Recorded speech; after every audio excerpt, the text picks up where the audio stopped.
2021年嘅日產 E-Power 純電動驅動電油發電，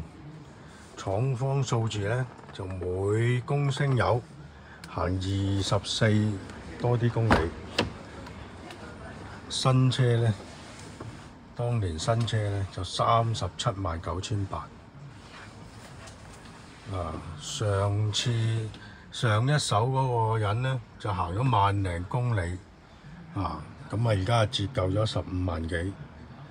而家標價呢都係228000，7座位，原裝有皮位，雙電趟門，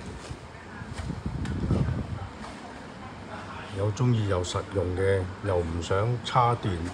又想用下電動車咁低成本嘅行走費用咧，就有興趣可以揾下我哋。